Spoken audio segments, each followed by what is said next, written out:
Well, the countdown is well and truly on. Less than 3 hours to go now until England take on the USA in Group B at the World Cup this evening. Gareth Southgate's side know that a win will see them get through to the knockout stages and do so with a game to spare.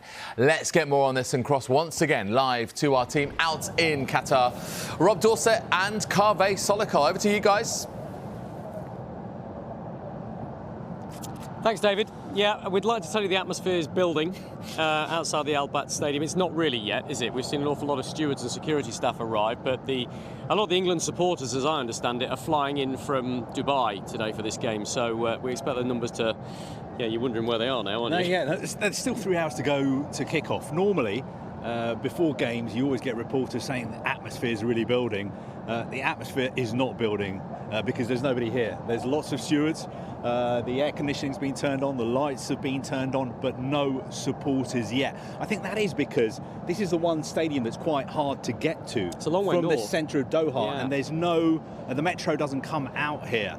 So I think a lot of people will be arriving later. So no atmosphere building yet, but it will be later. The worry about that is, of course, there were some problems with the turnstiles, the digital turnstiles in England's first game, and a lot of them didn't get in for kick-off. But look, let's talk about the fans later when there are more of them here. We expect England to be unchanged tonight from the side that beat Iran so comfortably in that opening game. We reported that on Sky Sports News last night. So it means Harry Kane has recovered from that ankle knock. Really significant news for him. I think he's the one irreplaceable England player. So he will start. Harry Maguire will start at centre-back. Bukayo Saka on the right. And Jude Bellingham in the middle as well. Look, Southgate, we saw it in Russia, didn't we? You and I were both there 4 years ago. He doesn't like to change a winning side. And once he's got a side that's playing well, he tends to stick with the crux of that throughout the tournament. There might be one or two tweaks, but he's doing it again here. Look, I think if you look at the expected starting 11s for both sides, you would have to say on paper this is a game England should win, especially if they reproduce the kind of performance they produced against Iran. But of course, this has been a World Cup of shocks. Yeah. Who would have thought that Saudi Arabia were going to beat Argentina? Who would have thought Japan were going to beat Germany? And this is something that Gareth Southgate was asked about yesterday, whether there was any chance that England could underestimate the USA this evening. And he said no chance, because look at the history books. We've never beaten them in a World Cup. I think he's been a bit cute there, because they played them twice. Once was, 72 years ago, when the US team were amateurs. Yeah. I think some of them were teachers, some of them were dishwashers. I mean, that was a big shock. I understand that, but 72 years ago. Next time was in South Africa. It was a 1-1 draw.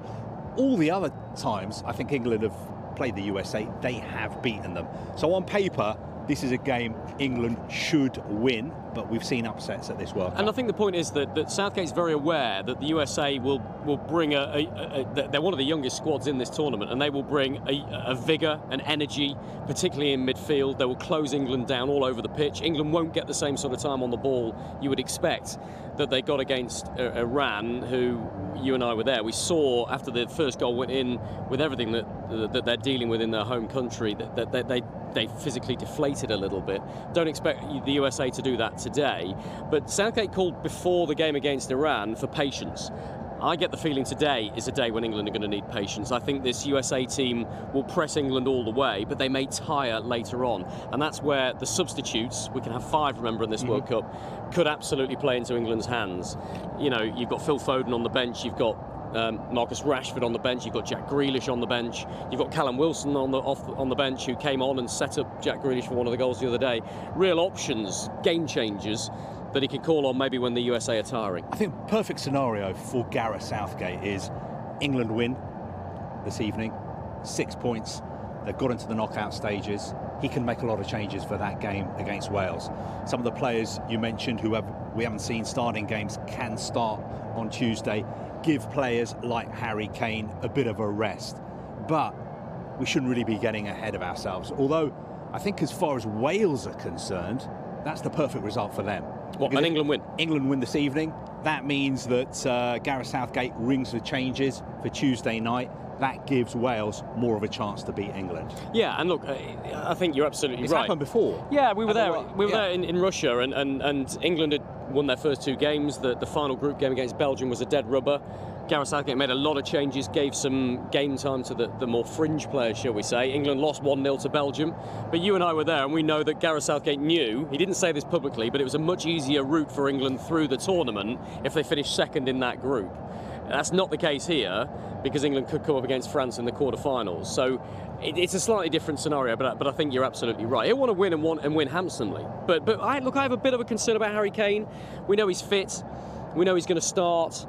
But that ankle problem, he's had ankle problems throughout his career. He's the one player in this England team that England are much weaker without. You can't replace him. Anybody that comes in, the starting 11 is weaker.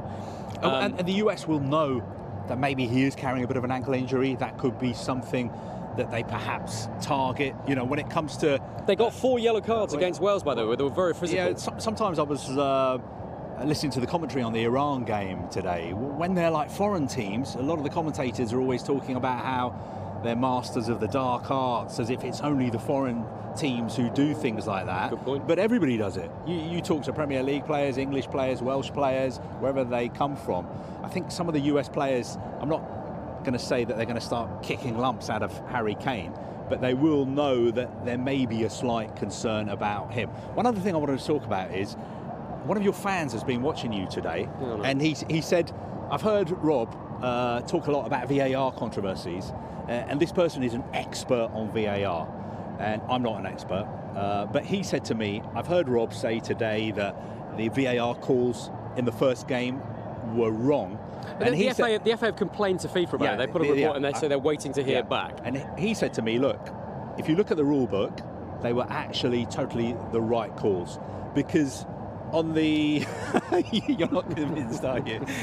He said, I'll explain quickly, he said on the first one, on Harry Maguire, that wasn't a penalty, he said Harry Maguire didn't have a realistic chance of getting to the ball, and the VAR takes that into account, and that's why it wasn't given.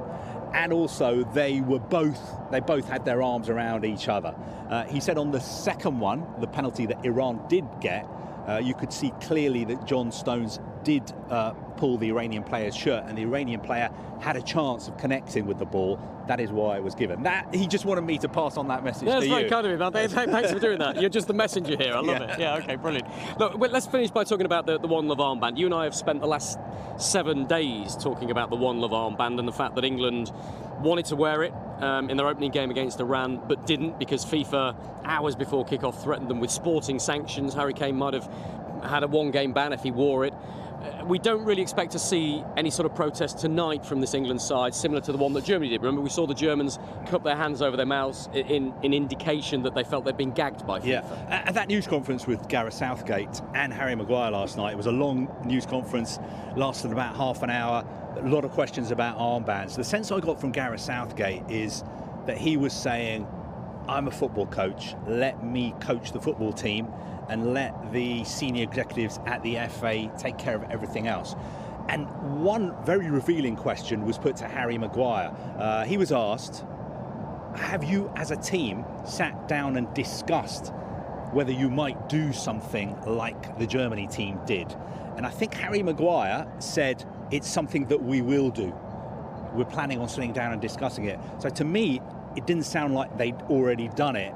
And to me, it sounds like we shouldn't expect them to make any sort of gesture or protest here this evening.